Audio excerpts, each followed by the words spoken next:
Silahkan masuk. Misi Mbak. Ya, silahkan duduk. Boleh perkenalkan diri Mbak terlebih dahulu? Saya Novian Dayani, umur saya 21 tahun. Oh, Mbak Novi ya yang Iya. pernah berkonsul dengan saya ya? Iya. Nah, yang coba saya cek dulu ya datanya. Oh, Mbak Novi yang mempunyai permasalahan dalam organisasinya ya, yang tidak nyaman dengan organisasinya ya? Iya betul Mbak. Gimana keadaannya? Ya lebih baik lah Mbak. Alhamdulillah. Oke, nah, kita buka ya sesi konseling kali ini. Kemarin kan saya sudah memberi saran ya kepada Mbak Novi agar Mbak Novi itu berbicara kepada teman-teman organisasi Mbak Novi. Mungkin dengan cara itu bisa disepakati dengan teman-teman Mbak Novi agar jadi lebih baik ke depannya, agar tidak ada yang tersinggung satu sama lain atau dikucilkan lah. Mbak Novi sudah melakukan apa yang saya sarankan? Nah itu dia belum Mbak, karena memang timingnya saya merasanya belum tepat gitu. Sekarang tuh di Unsut lagi UTS ya kan, jadi karena lagi UTS ya kegiatan organisasinya lebih sedikit. Ada sih, masih ada tapi berkurang gitu. Jadi yang ringan-ringan aja, jadi belum ada kesempatan kumpul-kumpul, belum ada kesempatan untuk saya bilang kalau saya nggak nyaman gitu sih. Tapi perasaan Mbak Novi gimana setelah berkonsul dengan saya? Lebih lega sih ya Mbak, karena kan istilahnya saya nggak bisa ngeluarin unek-unek gitu. Kalau ke temen yang kayak istilahnya teman saya yang walaupun bukan anak organisasi itu, saya takut bocor. Kalau ke konsultasi kan udah dijamin ya Mbak. Oh iya, oke.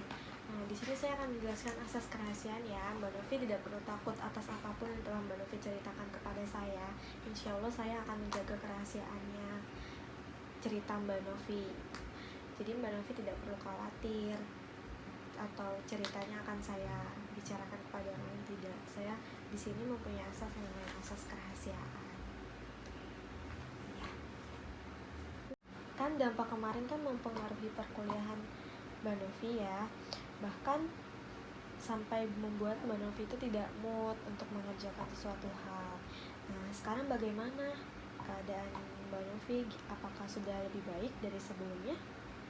Sebenarnya sih nggak jauh lebih baik, cuman kan sekarang lagi UTS ya Mbak.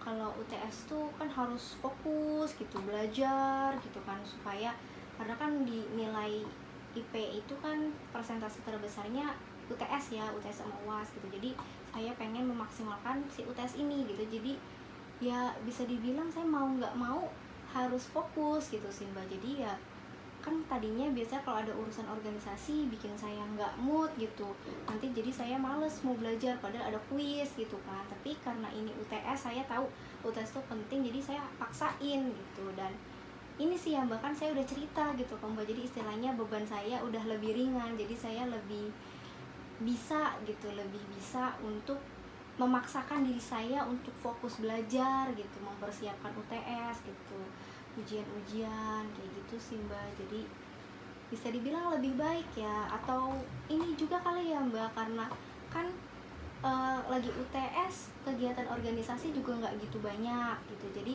nggak terlalu ngasih pressure gitu ke saya gitu, ataupun nggak terlalu ngasih situasi yang bikin saya nggak mood gitu, kayaknya karena itu juga sih. Tapi ya yang paling membantu ya bercerita ini sih Mbak, bener-bener ngurangin beban saya gitu, jadinya saya bisa lebih memaksakan gitu. Tadinya kan nggak bisa, kayak saya mau paksain tuh nggak bisa gitu loh Mbak, tetap sesek nafas saya, kayak sesek aja gitu, nggak bisa gitu, mau dipaksain juga belajar nggak bakal fokus gitu. Tapi setelah saya cerita gitu, saya udah berbagi gitu beban saya gitu, jadinya lebih bisa dipaksakan gitu, tapi tetap harus dipaksain gitu sih Mbak. Oke, sekarang berarti Mbak Novi lebih fokus ke UTS ya daripada ke organisasinya?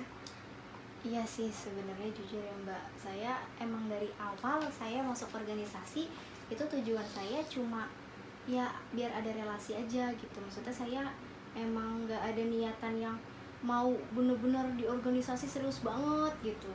karena kan memang kuliah itu untuk belajar ya Mbak, bukan organisasi gitu. Makanya saya juga sedikit merasa terbebani gitu. Maksudnya saya kan niatnya organisasi itu selingan, tapi kok malah organisasi ini kok bikin saya nggak mood gitu kan, selalu bermasalah, jadi bikin saya menghambat yang tujuan saya kuliah gitu. Tujuan utama saya kuliah kan untuk belajar gitu, tapi organisasi malah menghambat itu gitu. Saya mikirnya kayak gitu, makanya saya ya gitu, saya kurang suka sama organisasi saya kayak gitu jadinya. Dan kalau UTS memang harus fokus sih Mbak, saya merasa emang saya harus mentingin itu gitu di atas organisasi gitu. Memang karena balik lagi kuliah tujuannya bukan buat organisasi sih gitu ya Mbak. Dan UTS juga karena saya jurusan matematika ya Mbak, itu ya itu harus perlu waktu untuk mahamin konsep yang belum dipahami pas lagi kuliah gitu, lagi kelas. Atau mungkin ini ya Mbak, kalau matematika tuh kayak nggak bisa sekali dua kali gitu untuk mahamin konsep-konsepnya gitu. Jadinya saya ya lebih nguras waktu ke UTS, mungkin karena itu juga jadi saya sedikit lupa sama organisasi gitu kali ya. Memang menurut saya sih lebih penting UAS ya, UTS, ujian-ujian kampus, karena kan memang organisasi itu cuma salingan di kala kita kuliah aja gitu. Karena kita kuliah juga ngejar cita-cita kita kan, organisasi itu hanya faktor pendukung kita kuliah. Jadi menurut saya emang pilihannya Mbak Novi sekarang lebih fokus ke UTS ya, menurut saya pilihan yang tepat untuk Mbak Novi, karena itu jauh lebih penting dibanding organisasi kalau menurut saya. Dan cara menyelesaikan menurut saya itu yaitu Mbak Novi bisa bicarakan terhadap teman-teman Mbak Novi. Kalau Mbak Novi itu tidak nyaman di situasi yang seperti itu, terus terang saja kepada mereka, tuh bilang apa yang sedang Mbak Novi rasakan dan segala macamnya. Mungkin dari mereka ada yang paham, akan ada yang ingin memperbaiki keadaan gitu. Itu sih kalau menurut saya.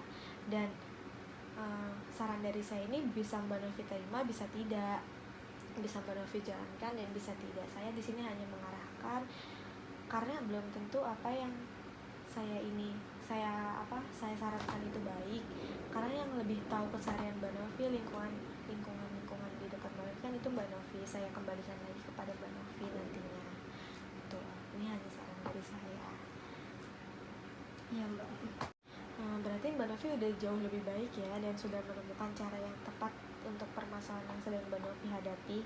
Iya benar sih Mbak, saya sekarang udah jauh lebih baik sih ya, karena udah mengeluarkan unek-unek. Jadi saya juga udah lebih tahu gitu kan gimana cara mengkontrol emosi, tahu gimana apa prioritas saya gitu, dan tahu kedudukan organisasi itu selingan gitu di dunia perkuliahan gitu.